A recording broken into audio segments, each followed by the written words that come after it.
Estudiaremos el capítulo 3 de nuestro libro que se titula Conquista y posesión de Canaán. Hoy estudiaremos desde el libro de Josué hasta primer libro de Samuel. Vamos a comenzar analizando con Josué. Josué, este título dice Conquista de la tierra prometida.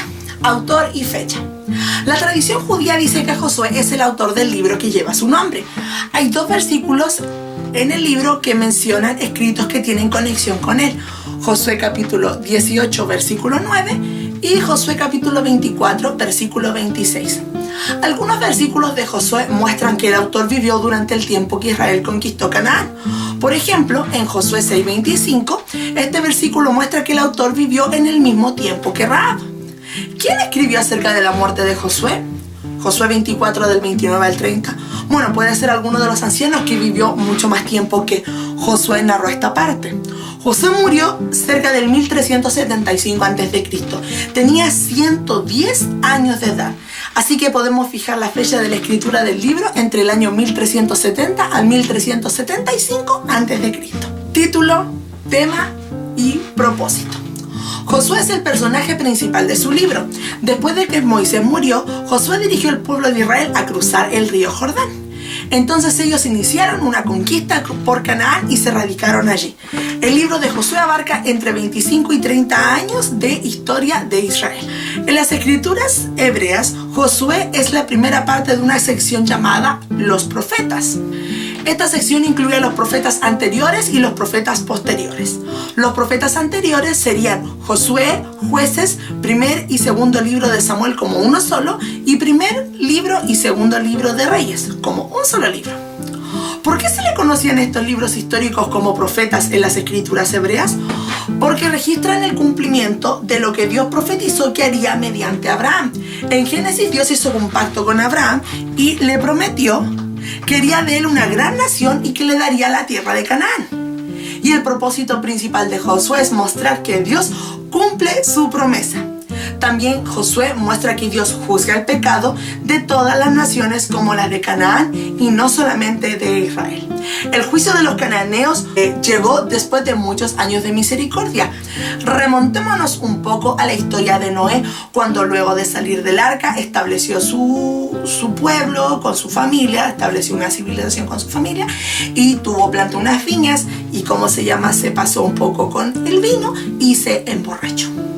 Entonces en eso aparece Cam y cuando mira a su padre de una manera ridiculizándolo, llama a los hermanos como de una forma de burlarse de la condición de Noé. A diferencia de Sem y Jafet, de que ellos se tapan con mucho cuidado los ojos y ponen un manto sobre su padre. Luego, cuando el padre despierta del estado de ebriedad en el que estuvo, es cuando viene una palabra de juicio sobre Cam, de que sus descendientes iban a ser esclavos, y de Sem iba a venir una descendencia justa. Cam, Canaán, todos los enemigos del pueblo de Israel, y de Sem, la descendencia del pueblo de Israel, donde viene nuestro Señor Jesucristo. Por eso dice que el juicio llegó muchos años después, porque Dios le dio tiempo de misericordia. Los padres israelitas habían vivido en Canaán centenares de años antes. Hombres como Abraham, Isaac y Jacob habían construido muchos altares al Dios verdadero. Su ejemplo había mostrado a los cananeos cómo adorar al verdadero Dios del cielo y de la tierra. Dios prometió a Abraham que él tendría la tierra de Canaán. Génesis 15:16. La Biblia dice que los pecados de los amorreos no habían llegado a su colmo todavía en el tiempo de Abraham. Los israelitas esperaron por 400 años y durante este tiempo los cananeos pecaron más y más. Y el tiempo para la acción de Dios había llegado entonces. Entonces Dios usó a Israel para juzgar a los cananeos pecadores. Así que vemos que la conquista de Canaán no fue una simple guerra entre Israel y los cananeos, sino que era el juicio de Dios. Toda la tierra le pertenece a Dios y los pueblos de Canaán se habían alejado de él y habían creado sus propios dioses para adorar. En la conquista de Canaán vemos a Dios tomando su tierra de nuevo y juzgando a los que no decidieron honrarle. Vamos a ver un poco el contexto histórico y las condiciones de Canaán en ese tiempo. Josué comienza cuando Deuteronomio termina. Los israelitas estaban acampando al río Jordán y se encontraba Canaán enfrente de ellos. Alcanzaron a ver la tierra prometida, vislumbrarla desde lejos. Moisés ya había muerto y había dejado el liderazgo de Israel en las manos de Josué. Las ciudades de Canaán, la mayoría de la gente que vivía en estas ciudades eran unas seguras. Las ciudades cananeas eran frecuentemente construidas sobre colinas y rodeadas de altos y gruesos muros. Así que parecía difícil que los israelitas pudieran conquistar Canaán. Pero Dios tenía un plan. Religión. Los cananeos eran politeístas. Las historias de Canaán cuentan que los dioses eran crueles y perversos. Tenemos a El, tenemos a Acera y tenemos... Muchas costumbres religiosas de los cananeos reflejan la naturaleza de sus dioses. Los arqueólogos creen que la gente sacrificaba a sus hijos y que tenían rameras religiosas y adoraban a serpientes. Este era el contexto que se estaba enfrentando Israel al pueblo que tenía que conquistar. Moisés conocía a los cananeos y a sus dioses. Él le advirtió a los israelitas que destruyeran completamente a esta gente malvada. De no ser así, inducirían el pecado a Israel. Levíticos 18 del 24 al 28, Deuteronomio 12, 31 y 20 del 17 al 18. Trasfondo de Josué. Al principio Josué se llamaba Oseas, que significa salvación. Números 13 del 8 y 16. Pero Moisés le cambió el nombre a Josué, una palabra hebrea que significa el Señor salva. El nombre Jesús viene de esa palabra en griego. Josué era un líder bien preparado, había sido esclavo en Egipto y él vio los milagros que Dios hizo para liberar a Israel. Podemos ver de que Moisés eligió a Josué como su segundo al mando. Estuvo apoyando y vio todos los milagros y manifestaciones del poder de Dios en el desierto. Era el único que sabía a tal detalle cómo Moisés había dirigido al pueblo y tenía también un temor al Señor, que por eso es que fue clasificado como ser el nuevo que asumió el mando del gobierno de Israel. Vamos a ver un bosquejo general que está en 3 partes. Entrada a Canaán, capítulo 1 al capítulo 4. B, conquista de Canaán, capítulo 5 al capítulo 12. Y C, división de Canaán, del 13 al 24. Análisis del bosquejo. Entrada a Canaán. Los primeros 4 capítulos hablan de la entrada de los israelitas a Canaán, a Palestina. En el capítulo 1, Dios le prometió a Josué que él tendría éxito, pero esta promesa venía con una condición. Josué tenía que obedecer las instrucciones en la ley de Dios que dio mediante Moisés. Sujeto a Dios y con su presencia, Josué comenzó a dirigir la nación. Para que nosotros nos emprendamos en nuevas campañas de conquista, proyectos que tiene el Señor, Él va a dar una promesa de bendición y de apoyo, siempre y cuando nos sometamos a obedecer la ley y las instrucciones del Señor. Bueno, Jericó tenía miedo. Jericó tenía miedo por el milagro que habían estado oyendo del Dios de Israel. El Señor permite el primer milagro a manos de Josué con el cruce en el río, que era la primera etapa para este nuevo periodo de conquista. Pero cuando el Señor nos lleva a un nivel de desarrollo, tiene que quitar cosas de nosotros primero. Por eso es que pasan con Gilgal, donde se hace el pacto de la circuncisión, en donde iban a Gilgal porque había algo que cortar. Se quitaba el prepucio de todos los varones, y lo que ahora vemos con circuncidar, circuncidamos nuestro corazón. Para poder pasar a otros niveles que tiene Dios preparado, es necesario que nuestra vida sea depurada de todo pecado y todo tropiezo, para que así podamos ver nuestra Jericó conquistada. Letra B. Conquistas de Canaán, del capítulo 5 al capítulo 12. Josué y los israelitas pelearon muchas batallas para conquistar la tierra prometida. Josué 5:12 cuenta sobre estas batallas. Hubo 4 circunstancias que les recordaron a los israelitas que se encontraban en la tierra prometida. Primero, construyeron un monumento de piedras que les recordaba que Dios separó las aguas del Jordán. Celebraron la Pascua para recordar que Dios los rescató de Egipto. Circuncidaron a todos los varones en Gilgal, lo cual mostró que ellos eran el pueblo santo de Dios. Dejaron de recibir el maná. Esto hizo que comenzaran a comer de las cosechas que cultivaban en la tierra. Josué tiene un episodio donde se encuentra con el ángel del Señor y él le pregunta si estaba con Israel o estaba con sus enemigos.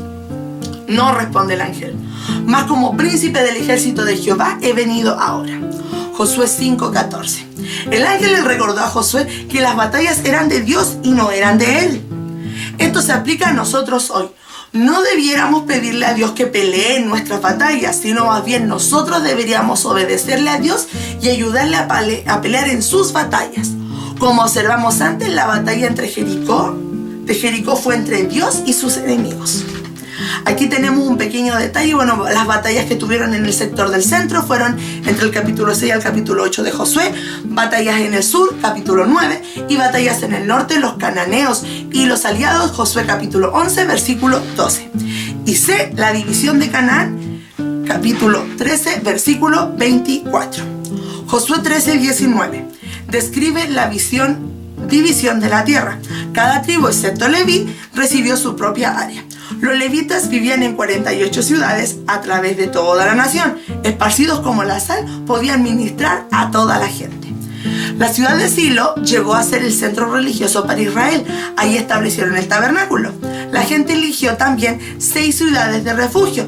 3 de estas ciudades se encontraban al lado oriental de Jordán y 3 en el lado oeste de Canaán.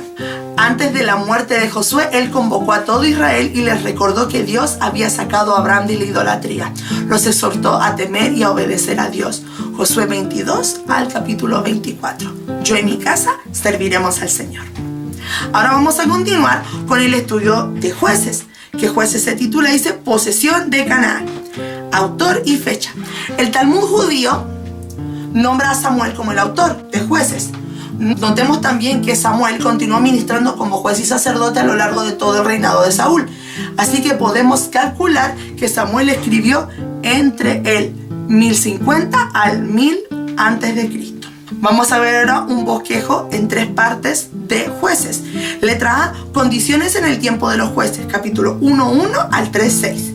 B, 6 jueces importantes que libraron a Israel, 3:7 al 16:31. Y tiempo de confusión, del 17 al 21. Vamos a ver el título y sus propósitos. El título Jueces describe a los que gobernaron después de Josué. Durante estos 400 años Israel era un grupo de tribus y cada una se gobernaba a sí misma. Jueces capítulo 2 del versículo 10 al 14. El libro de Jueces nos da 2 propósitos. Primero, registra la historia de Israel entre Josué y Samuel. Y segundo, da a conocer el ciclo espiritual de Israel en Canaán. Se negaron a obedecer a Dios y se volvieron a los ídolos y a la inmoralidad. Así que Dios envió a otras naciones para conquistarlos.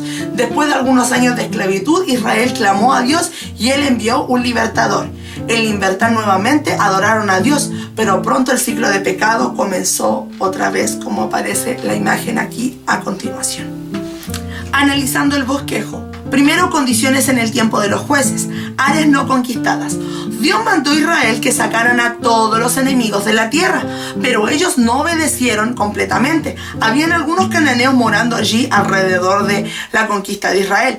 Estos enemigos se quedaban en fortalezas que Israel nunca conquistó y causaron muchos problemas. Algunas veces los cananeos trabajaban para Israel y le pagaban impuestos, pero cuando Israel dejó de caminar con Dios, sus enemigos los vencieron. Una enseñanza: si Dios no está demostrando en nuestra propia vida de que tenemos enemigos, áreas no conquistadas, no seamos como Israel. Si el Señor no está alumbrando, debemos ir y atacar y destruir todos estos enemigos, si no nos van a jugar una mala pasada y nos volveremos esclavos de ellos. El ciclo de fracaso de Israel, repetidas veces los israelitas tuvieron el mismo problema. Los cananeos que moraban en la tierra influyeron al pueblo de Dios a adorar ídolos. Esto causó que Dios enviara naciones enemigas a conquistar Israel. En estos tiempos difíciles, Israel se arrepiente, clama a Dios. Él contesta su oración, levanta un juez para que los libre. Viven bien de acuerdo a cuando está el juez, pero cuando muere el juez, vuelven a verse las cosas tal y como eran antes. Letra B. 6 jueces importantes que liberaron a Israel. Jueces capítulo 3, versículo 7 al 16:31. El libro menciona un total de 13 jueces. De estos 13 se dice poco sobre 6 menores, que son Samgar, Tolá, Jair, Ibsán, Elón y Abdón. Jueces registra el ciclo de pecado de Israel sucedió 6 veces. El pecado de Israel los llevó a ser esclavos de las naciones cercanas. Estas naciones enemigas le robaron tierra, cosechas y animales, y alguna vez forzaron a Israel a pagar impuestos. Cada vez que Israel se arrepentía, clamaba a Dios y él levantaba un juez. Él hizo maravillas por medio de 6 jueces y ellos mostraron un poder de Dios y le recordaron a los israelitas que Dios iba a mantener su pacto cuando ellos obedecían. dejaban de obedecer, se cortaba el pacto. Y la letra C dice un tiempo de confusión. Jueces capítulo 17 al capítulo 21. En estos 5 capítulos y la historia de Ruth cuentan sobre un tiempo confuso en la historia de Israel. Estos capítulos dan oscuros, dan pequeños detalles. Israel no tuvo rey durante ese tiempo. Nosotros podemos resumir este periodo con estas palabras de Jueces 21-25. Cada uno hacía lo que bien le parecía. Ejemplo de esto tenemos Micaía corrompía la religión. Jueces 17. La tribu de Dan dejó su territorio. Capítulo 18. Los hombres perversos de Gabá cometieron pecados sexuales. Y capítulo 19. Y la tribu de Benjamín fue en su mayoría destruida. Jueces capítulo 20, versículo al capítulo 21. Ahora vamos a continuar con la historia de Ruth. Esta es una luz de esperanza en este periodo oscuro de los jueces. Ruth es una historia de la gracia de Dios. Título y propósito. Ruth es el personaje principal del libro. Ella era una mujer piadosa de Moab que tuvo una gran fe y amor por el Dios de Israel. La ley prohibía que fuera parte de Israel. Su historia nos enseña que Dios se complace en mostrar misericordia a las personas de todas las naciones. Ruth como Rahab eran gentiles y fueron antecesoras del Mesías. Mateo 1:5. ¡Asombroso! Vamos a ver el autor. No se identifica un autor específico, pero la tradición judía menciona a Samuel como el autor. Fecha. En el primer versículo comienza: aconteció en los días que gobernaban los jueces. Ruth 1:1. Así que vemos que la historia de Ruth sucedió en el tiempo de los jueces. Pero el último capítulo de Ruth nos da una genealogía desde Boaz y termina en David, por lo cual muchos piensan que el libro se escribió durante el tiempo de David. Contexto histórico. Los tiempos de los jueces eran tiempos pecaminosos y oscuros. Entonces la historia de Ruth desde esos días ha sido como una estrella que brilla en la oscuridad. Comienza con una pareja judía llamada Elimelech y Noemí saliendo de Judá. La hambruna los obligó a salir para buscar alimento, por lo cual viajaron a Moab, una nación al este del mar Muerto. En esta es donde sus hijos Malón y Kelión conocen a 2 mujeres moabitas llamadas Orfa y Ruth. Y a continuación en el bosquejo, en el detalle, vamos a ir conociendo un poquito más, recordando de esta historia. El bosquejo de Ruth es el siguiente. A. Noemí y Ruth se trasladan de Moab a Belén. Capítulo 1. B. Ruth encuentra a Boaz en su campo. C. Ruth habla con Boaz en su era. Capítulo 3. D. Boaz redime a Ruth y se casa con ella. 4:1 al 17. Y la genealogía desde Fares hasta David. 4 del 18 al 22. Necesitamos conocer 6 cosas especiales sobre el libro de Ruth. Primero, es que Ruth es uno de los 2 libros bíblicos que contiene el nombre de mujer. El otro es Esther. 2. La historia de Ruth brilla como una estrella en los tiempos oscuros de los jueces. 3. Muestra que Dios ama a los gentiles y desea salvarlos. 4. Enfatiza la redención. Así como Boaz redimió a Ruth, Jesús nos redime a nosotros. El libro es famoso por las palabras de Ruth en el capítulo 1, versículos 16 y 17. Donde quiera que tú fueres, iré yo. Tu pueblo será mi pueblo y tu Dios será mi Dios. Y el último muestra que la vida puede ser difícil, pero Dios todavía es mi rey, como nos lo recuerda el nombre de Elimelech. Conociendo un poquito el detalle, bueno, Noemí y Ruth se trasladan de Moab a Belén. Vemos de que cuando había muerto Elimelech, Malón y Kelión, Noemí les da la oportunidad a sus 2 yernas de que regresen a su pueblo y Ruth decide quedarse. Entonces regresan hacia Belén, donde Noemí cambia su nombre y se hizo llamar Mara, amarga, porque la vida no le estaba yendo bien. La segunda parte de este bosquejo, dice Ruth, se encuentra Boaz en su campo. En el capítulo 2, Ruth salió a espigar para ella y para Noemí tuvieran algo que comer. Y como la ley de Moisés mandaba que los judíos no recogieran todo el grano, sino que debían dejar un poco para los pobres como Ruth, Dios dio a Ruth a espigar en el campo de Boaz. Era un pariente de Noemí y segundo pariente cercano que podía redimir a Ruth. El pariente cercano redentor debía proteger los intereses de los familiares necesitados. Las responsabilidades del pariente redentor incluían casarse con la viuda y proveer un heredero para el hermano que había muerto. 2. Redimir o volver a comprar la tierra que un pariente pobre hubiese vendido a alguien fuera de la familia. 3. Redimir a un pariente que hubiera sido vendido como esclavo. Y 4. Vengar el asesinato de un pariente. Así que Noemí cobró ánimo cuando oyó que el Señor había llevado a Ruth al campo de Boaz. Este es exactamente la mitad del libro donde Noemí sale de su amargura y entra en una nueva esperanza. C. Ruth habla con Boaz en su era. Capítulo 3. Noemí orientó a Ruth para mostrar interés en casarse con Booz, el pariente redector. Booz estuvo de acuerdo. Él se encontraba durmiendo cerca de su grano, que había sido cegado para protegerlo, y Noemí le dijo que Ruth se acostara a los pies de Booz para mostrarle que ella quería casarse con él. Entonces Booz extendió el borde de su capa sobre ella. Esto no era costumbre, un símbolo que demostraba que él estaba dispuesto a casarse, a protegerla y a cuidarla. ¡Qué romántico! Booz redime a Ruth y se casa con ella. Capítulo 4, versículos del 1 al 17. Booz compró la propiedad que Noemí había vendido y la devolvió a la familia de Elimelech.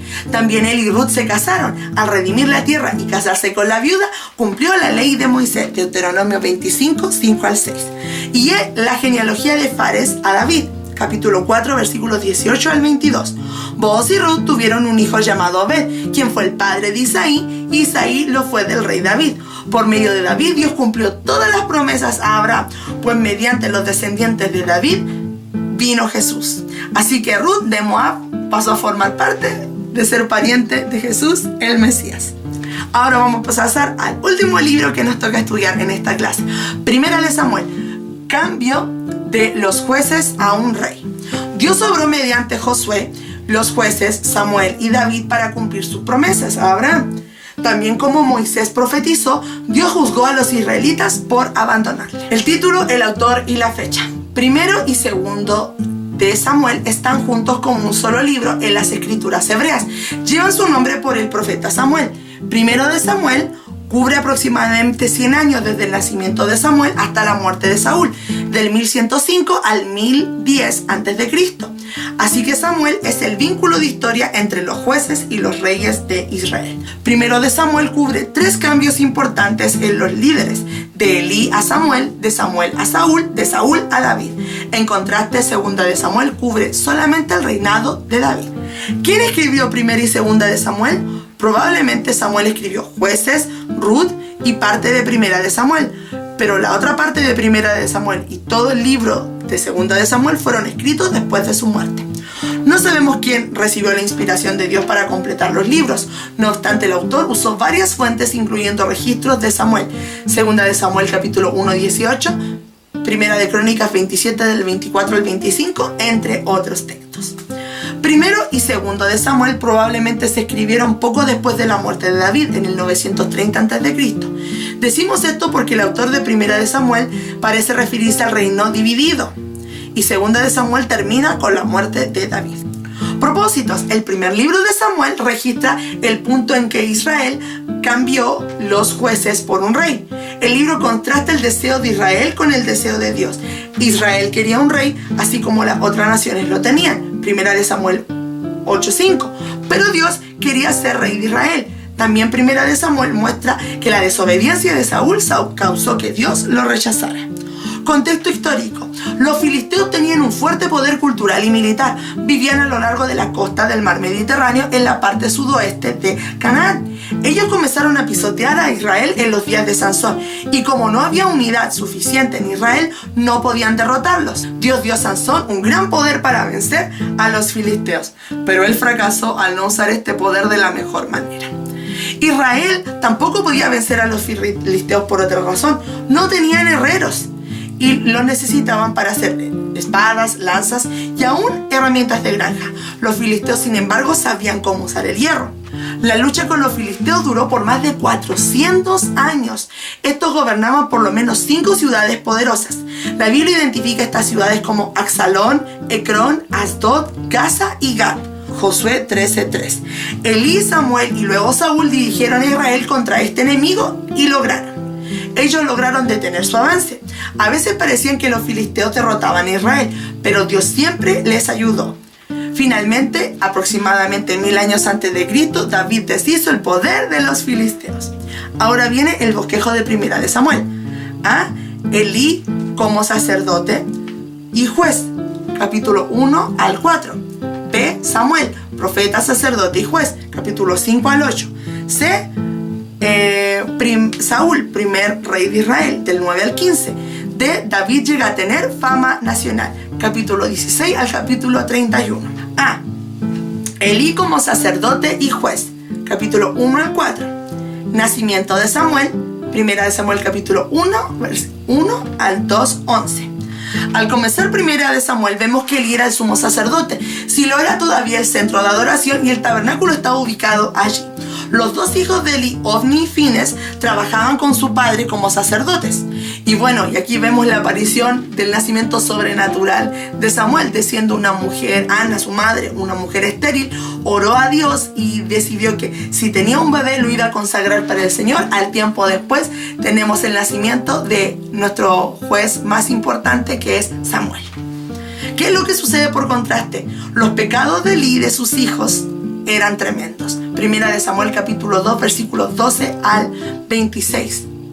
Acá vemos que Samuel, al ser entregado al sacerdote Elí, se crió en la gracia, la sabiduría y el temor de Dios, a diferencia de los otros hijos del sacerdote Elí.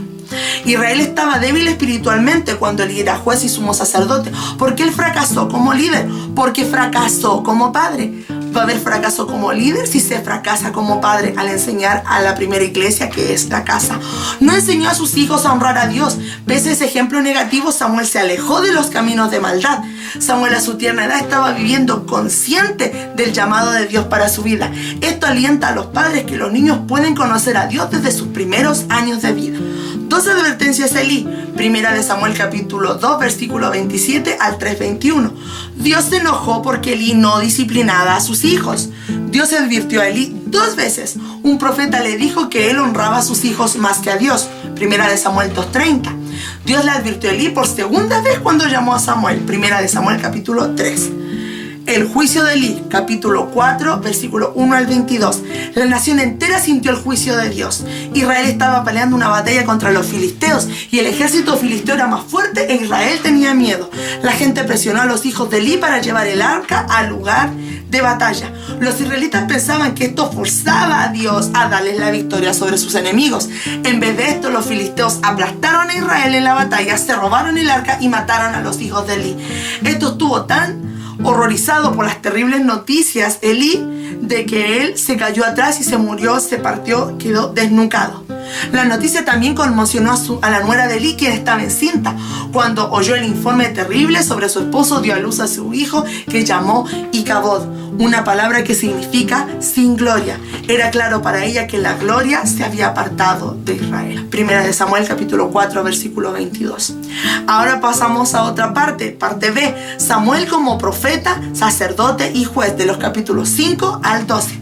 Solo pocos capítulos en Primero de Samuel cuentan de su ministerio. Samuel fue el último de los jueces que gobernó Israel. Él no era de la familia de Aarón, sin embargo llegó a ser sumo sacerdote y también un gran profeta. Fundó las escuelas para profetas. Los estudiantes de tales escuelas influyeron en los reyes por muchas generaciones. El arca es restituida a Israel, capítulo 5, 1 al 7, 2. Después de haber sido tomado por los filisteos, se vuelve a restituir el arca. Después vemos el avivamiento y victoria con Samuel como su líder, del capítulo 7.3 al 8.3. Cabe señalar que Israel pide un rey, capítulo 8.4 al versículo 22. El pueblo quiso tener un rey porque las otras naciones lo tenían. Samuel no quería esto, pues Dios era su rey. Pero a la final Dios le dice: ok, no te rechazan a mí, a ti te rechazan a mí, ellos van a ver lo que les compete haciéndose que un hombre esté a cargo. Peor gobierno que tuvo Israel y el más complicado si un hombre, como hermanos vemos, que te gobierne Dios o que gobierne un hombre. Con un Dios uno va a la segura. C. Saúl, primer rey de Israel. Primera de Samuel, capítulo 9, versículo 15. Saúl es ungido por Samuel en el capítulo 9:1 al 10:16 de Primera de Samuel, después de que los israelitas rechazaran a Dios como rey. Él guió a Samuel hasta donde Saúl. Samuel lo ungió en lugar privado y luego dio el anuncio a toda la gente en Mizpa. Todos clamaron: ¡viva el rey! Primera de Samuel, capítulo 10:24.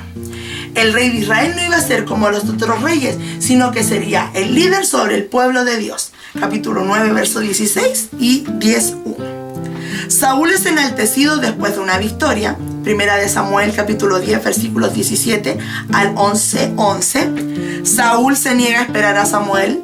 Capítulo 13, versículos del 1 al 15, la desobediencia de Saúl por Dios. Y Saúl llega a ser rey. Capítulo 11:12 al 12:25. Saúl derrota a los filisteos y a otras naciones. 13:16 al 14:52. Saúl desobedece en la victoria sobre los amalecitas, 15:1 al 35. Y esto costó de que cada desobediencia de Saúl comenzó a alejarlo más del trono que Dios le había dado, hasta que Dios le dijo que iba a levantar a un siervo que iba a ser mejor que él. Y pasamos a la letra D de David, llega a tener una fama nacional. Capítulos 16 al 31. David es ungido en el 16. Samuel privadamente ungió a David para que fuera el próximo rey, pero Saúl no lo sabía. David era joven y Samuel era viejo. El profeta anciano aprendió una nueva lección cuando ungió al joven rey. El hombre mira la apariencia externa de una persona, pero Dios mira el corazón. Lo más importante para Dios no es nuestra capacidad o nuestras notas. Él da la unción según la condición del corazón, y la unción de